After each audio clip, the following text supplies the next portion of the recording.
Halo warga semua, para pencari hobi, selamat datang lagi di channelku. Hari ini kita kan sedikit ngomongin tentang manhwa dan light novel fenomenal dari webtoon ya. Judulnya itu Omniscient Reader's Viewpoint. Nah, kemarin itu kita sempat dapat kabar bahwa akan diangkat live action dari manhwa ini. Judulnya itu Omniscient Reader's The Prophet. Nah, pengumumannya sendiri kemarin secara resmi diumumin pada tanggal 16 Juni 2025. Dan untuk tayangnya sendiri itu bakal tayang di tanggal 23 Juli 2025 besok. Tapi kita belum tahu nih konfirmasinya. Karena tanggal 23 Juli itu baru akan tayang di bioskop-bioskop Korea Selatan. Nah, untuk tayang di Indonesia sendiri, kita ikutin terus saja infonya ya.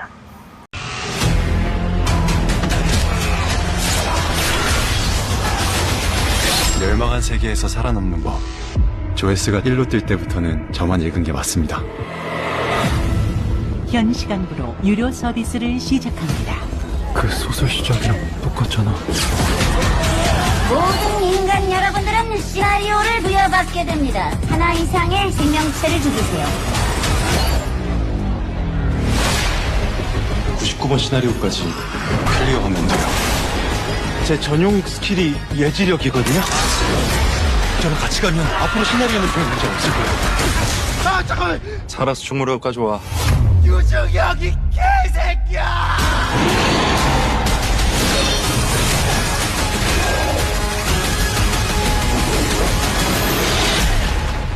내가 좋아했던 나만 알고 있는 소설이 현실이 되었다. Buat gue sendiri, ini suatu hal yang cukup menyenangkan karena gue udah lama banget baca manhwa ini dari tahun 2019 sampai dengan hari ini karena memang manhwanya masih berlanjut ya.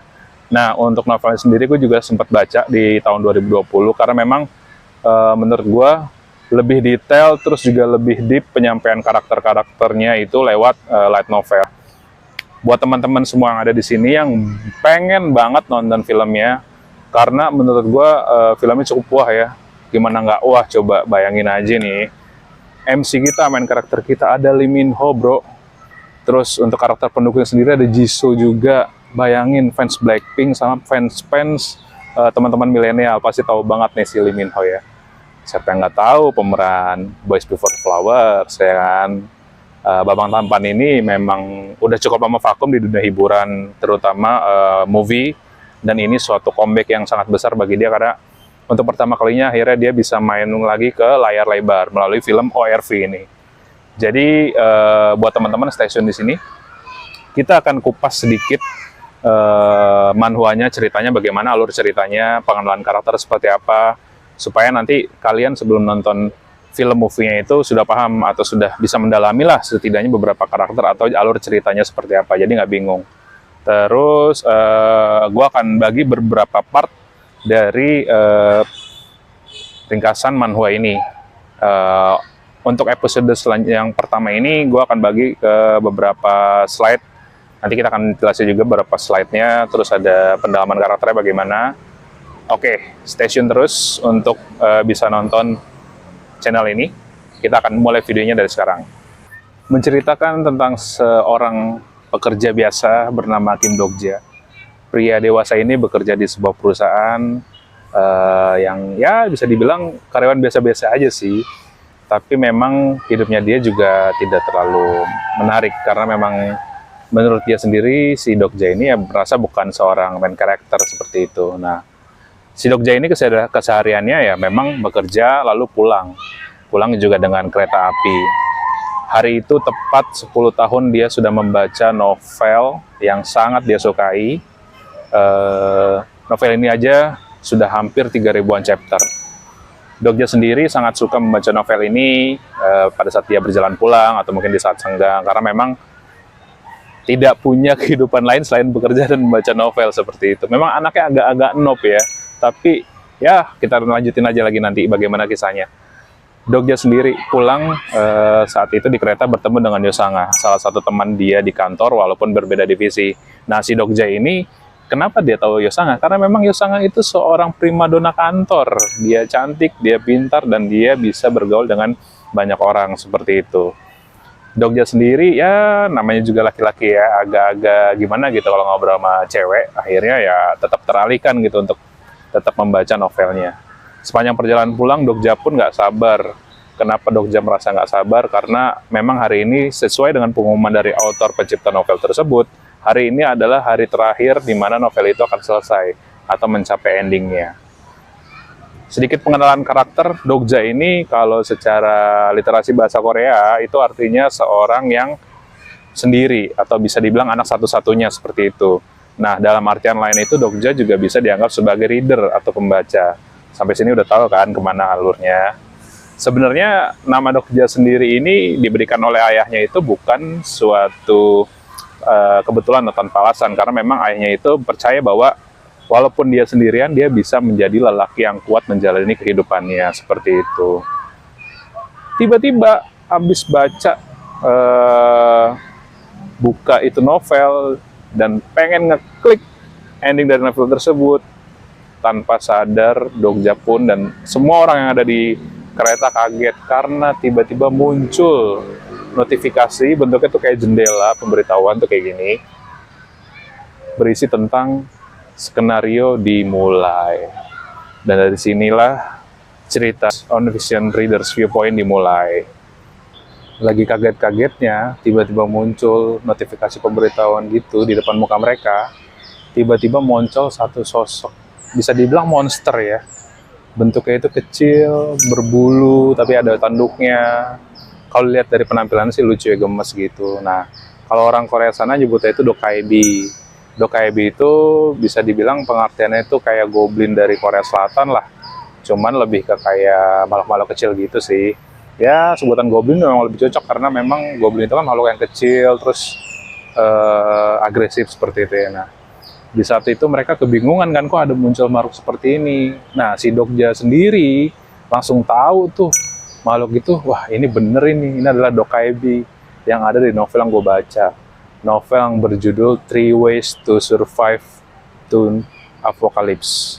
Nah, kita sebutnya TWS aja ya karena panjang banget. Nah, itu novel yang dibaca sama Dogja. Dan novel ini sendiri yang memang dibaca Dogja selama lebih dari 10 tahun itu, sampai ke ending pun hanya cuma Dogja yang baca. Karena banyak orang yang berhenti di sekitar chapter-chapter awal lah, seperti itu. Di saat orang-orang pada kebingungan, pada panik, terus tiba-tiba muncul Dokkaebi, nah orang-orang ini tuh pada kaget dan teriak-teriak lah istilahnya. Ngeluh juga ke Dokkaebi, ini apaan sih? Ada kejadian apa sih? Atau ini syuting ya, ini prank ya, kayak gitu ya, kalau mungkin zaman sekarang kayak gitu. Nah, tiba-tiba Dokkaebi itu, yang denger keluhan manusia itu, kayaknya kesal dan akhirnya warga-warga di situ dizolimi sama Dokkaebi yang tiba-tiba muncul ini. Lalu, Dokkaebi ini tuh tiba-tiba teriak, yang tadinya rame, orang-orang akhirnya jadi pada hening, pada kaget. Terus dia tuh langsung ngomong bahwa kehidupan kalian yang nyaman, yang tidak pernah ada usikan, dan kalian nggak perlu bayar, hidup di dunia yang enak ini sudah berakhir. Karena akan ada dunia baru yang akan kalian hadapi, seperti itu. Nah, lagi asik-asik berceramah nih si Dokkaebi ini nih, tiba-tiba muncullah satu karakter, bisa dibilang salah satu karakter beban ya. Namanya Han Myung-woo. Nah, dia itu tiba-tiba ngomong ke Dokkaebi kayak, ya udah lo gue kasih duit aja mau nggak, tapi tolong bebasin gue dari kereta inilah, istilahnya kayak gitulah. Si Dokkaebi denger kayak gitu, kesannya kan langsung kayak, apa itu sogokan, ini bukan dunia-dunia yang bisa kalian sogok kayak gitu. Langsunglah dibakar uangnya sama Dokkaebi itu, dan akhirnya dia ya udah bengong aja gitu. Terus nggak lama setelah itu muncullah notif yang bisa dilihat sama para warga di situ. Tulisannya adalah channel telah dibuat dan live stream dimulai. Dari sinilah neraka yang akan mereka hadapi itu mereka jalanin. Simak terus kelanjutannya ya. Beberapa saat setelah pemberitahuan skenario pertama dilangsungkan, warga-warga yang mulai panik tuh udah merasa bingung banget gitu. Dogja yang lagi celingak-celinguk, terus tiba-tiba dia ngeliat si Yosanga tuh lagi kebingungan juga sama seperti dirinya. Di situ Dogja mencoba untuk menyemangati Yosanga dengan bilang bahwa kita harus melalui skenario ini, bagaimanapun caranya. Anggap aja kita lagi ada di dunia game ya, seperti itu. Karena sebenarnya si Dogja sama Yosanga itu kerja di perusahaan yang basisnya itu adalah perusahaan gaming.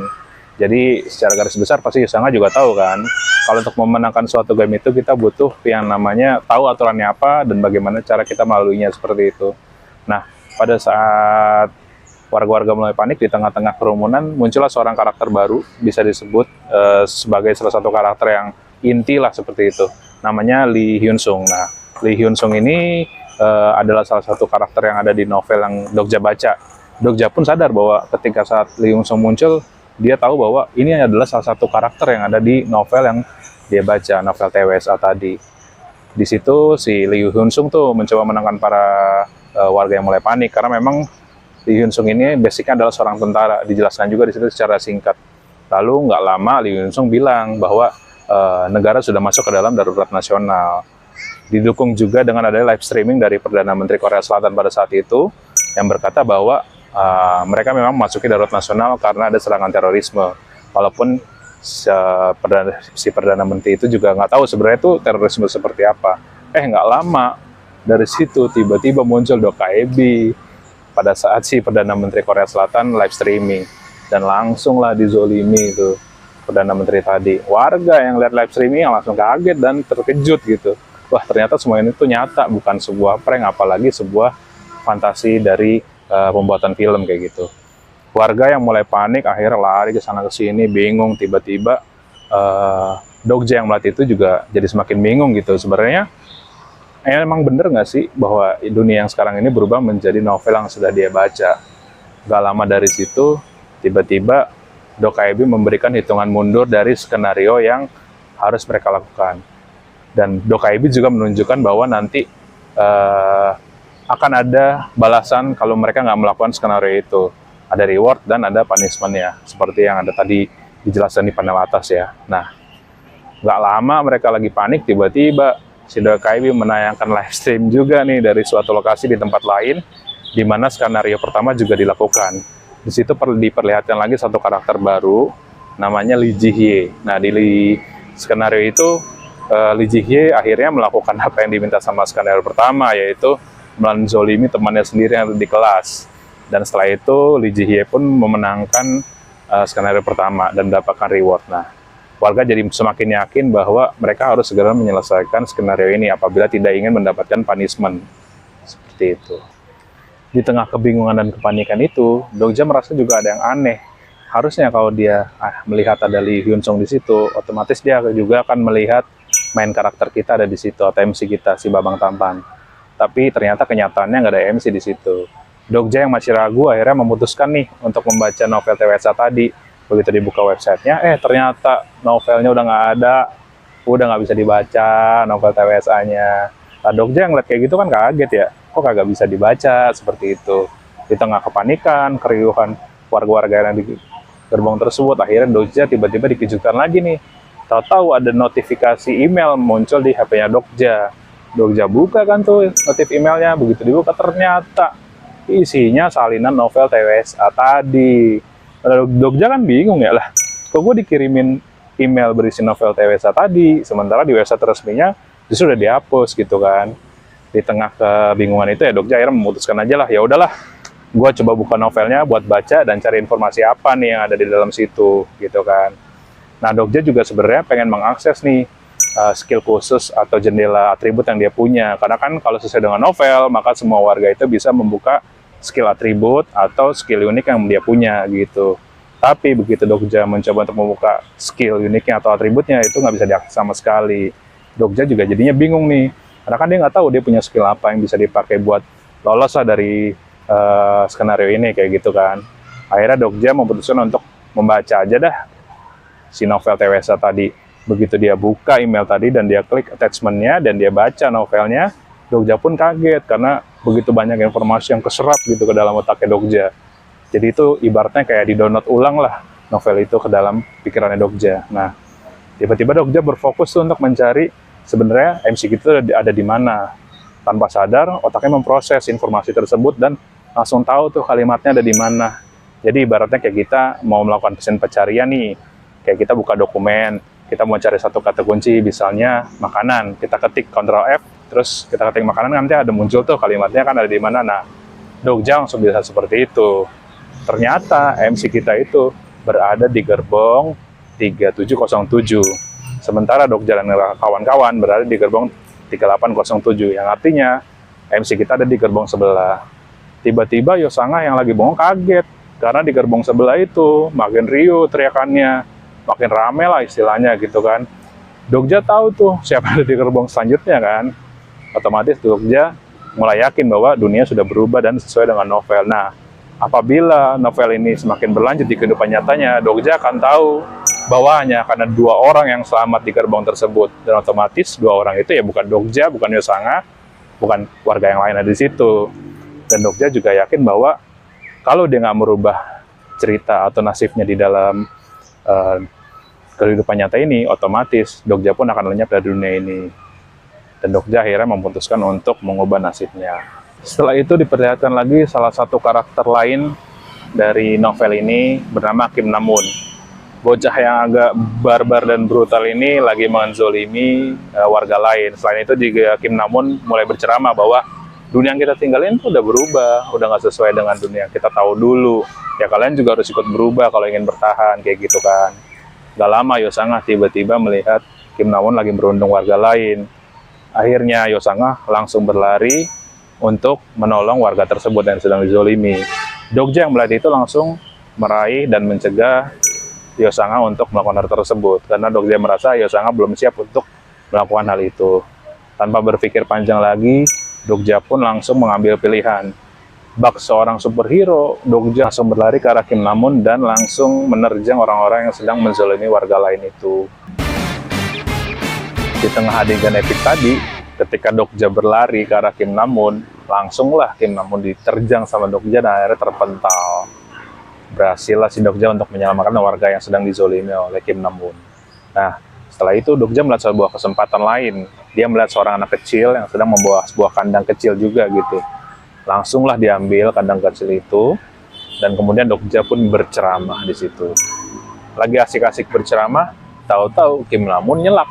Kata gue nih, mohon maaf Bang Kim, ini ceramahnya Kim Dokja, bukannya kultum. Anda CMC tanya jawabnya, ini nggak ada sih tanya jawab ya. Lanjut lagi, Kim Dokja yang mendengar si Kim Namun itu berceramah, akhirnya dia lanjutkan lagi berceramah dan mulai memberikan satu solusi. Tiba-tiba dia mengambil sebuah serangga, kok sebuah ya, seekor serangga di dalam situ, lalu dizolimin lah serangga itu, dan akhirnya Dokja berhasil menyelesaikan skenario pertama dan mendapatkan hadiah dari itu.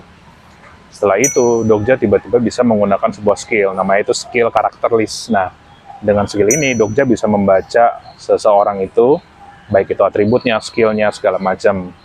Setelah bisa membaca itu, Dokja juga akhirnya dikejutkan lagi dengan sikap Kim Namun, karena tiba-tiba Kim Namun justru mengajak Dokja untuk bekerja sama menyelesaikan skenario pertama. Dokja yang mendengar tawaran itu langsung ditolak ya kan, karena Dokja si Mahatau ini ya tahu gitu apa yang akan terjadi di masa sekarang sampai ke masa depan nanti gitu kan. Kim Namun pun yang ditolak oleh Dokja ya merasa kayak ya udahlah, ajuin aja, dia mau melanjutkan perbuatan jahatnya ke warga yang lain. Melihat Kim Namun yang ingin berniat berbuat jahat kepada orang lain, Dokja pun segera menghentikan dia. Nah, disinilah Kim Namun mulai kesal dan akhirnya nge-solo Babang Dokja. Tiba-tiba Dokja dizolimi. Kim Namun ngeluarin skill 1 tuh. Akhirnya Dokja pun kaget dan merasa bahwa gila nih bocah udah bisa pakai skill gitu kan. Tapi tanpa sadar ternyata Dokja juga mengaktifkan skillnya, yaitu tahap kedua Reader Viewpoint. Ketika aktif, Dokja akan dimungkinkan untuk bisa menghindari semua serangan yang dilancarkan oleh Kim Namun. Melihat ini, Kim Namun pun jadi kesel. Setiap hal yang dilakukan kepada Dokja nggak ada yang kena gitu, dizolimi terus, diserang terus, tapi tidak ada yang bisa menghit si Babang Dokja. Skill ini juga memungkinkan penggunanya untuk membaca baik itu pergerakan tubuh, mau untuk melakukan serangan atau pergerakan mulut, dan nanti kedepannya juga akan ada skill lain yang bisa dimunculkan dari Reader Viewpoint tahap kedua ini. Setelah itu Dokja yang masih berhasil untuk menghindari setiap serangan dari Kim Namun akhirnya meraih nenek-nenek yang ternyata sedang dizalimi oleh Kim Namun tadi. Dokja yang merasa sangat telah berusaha menggendong nenek tersebut dan menjauhi Kim Namun. Namun Kim Namun di sini merasa bahwa Dokja sudah terlalu ikut campur lah kayak gitu. Di tengah kelelahan tersebut, Dokja tiba-tiba flashback ke masa lalunya dia, di mana ntar ya, mohon maaf nih warga, namanya juga di outdoor ya kan, ada aja bocor-bocor halusnya, sabar-sabar ya. Bentar, kita lanjut lagi, mohon maaf. Waktu yang tersisa sebelum skenario pertama berakhir itu sisa 2 menit. Nah, Dokja pun merasa bahwa tidak ada hal baik yang bisa diambil dari Kim Namun, dan Dokja memutuskan supaya Kim Namun tidak bisa melanjutkan ke skenario selanjutnya. Dokja yang berhasil menghindari semua skill dan zolim dari Kim Namun segera mengambil seorang nenek yang ternyata memang sedang dizolimi oleh Kim Namun tadi. Dengan rasa lelah dan rasa putus asa, tapi memiliki semangat dan tekad untuk terus bertahan hidup, Dokja membawa nenek tersebut. Dan tanpa sadar, Dokja pun melihat kilas balik di kehidupannya. Di mana di kehidupannya selama ini, Dokja selalu merasa dizolimi, tidak ada hal menyenangkan yang terjadi dalam hidupnya, dan betapa kerasnya dunia kepada Dokja. Di sini Dokja yakin bahwa hal apa yang akan dia ambil ke depannya merupakan sebuah keputusan yang harus dia tanggung konsekuensinya. Dan apabila dia masih meragukan dunia sekarang ini memang sudah berubah dari dunia yang sebelumnya Dokja kenal, akan ada konsekuensi buruk yang terjadi.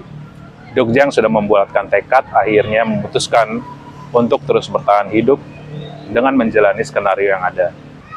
Dokja pun tiba-tiba segera mengambil seekor serangga yang tadi diambil dari kandang anak kecil tersebut ya. Lalu Dokja pun menzolimi serangga tersebut. Dokja sadar bahwa ada satu hidden skenario yang ada di skenario pertama. Ternyata serangga yang dia zolimi tadi, di dalamnya itu terdapat banyak sekali kehidupan. Artinya apa? Ada telur serangga di dalam sana. Hal itu segera membuat Dokja bisa mencapai pencapaian untuk menyelesaikan hidden skenario dan mendapatkan reward yang banyak dari hidden skenario tersebut. Tanpa berpikir panjang lagi, Dokja pun segera mendistribusikan reward yang sudah dia dapat itu ke dalam state dirinya Dokja. Nah, kalau dalam game itu state itu kayak kemampuan diri kita gitu loh, dan itu bisa di level up atau di upgrade. Tujuannya apa? Tujuannya untuk membuat si karakter semakin kuat. Dokja akhirnya mendistribusikan beberapa reward yang dia dapat itu ke stat untuk penguatan dirinya dia. Dari situ Dokja mendapatkan kekuatan fisik yang luar biasa. Kim Namun pun yang berusaha untuk terus menyerang Dokja dengan skillnya dia tidak berefek sama sekali ke diri Dokja karena levelnya sudah meningkat pesat kayak gitu kan. Sisa waktu skenario pertama menunjukkan 50 detik lagi sebelum berakhir. Dan sampai akhir pun akhirnya Kim Namun tidak berhasil untuk menyelesaikan skenario pertama. Dan dia pun mendapatkan hukuman dari skenario pertama tadi. Silo banget bro, asli. Ini cerah banget kayak masa depan gua ke depan nanti ya, amin. Nah itu tadi keseruan dari manhwa ORV ringkasannya. NANI?!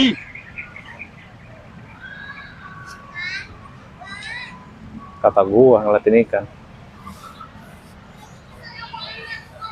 Iya ada.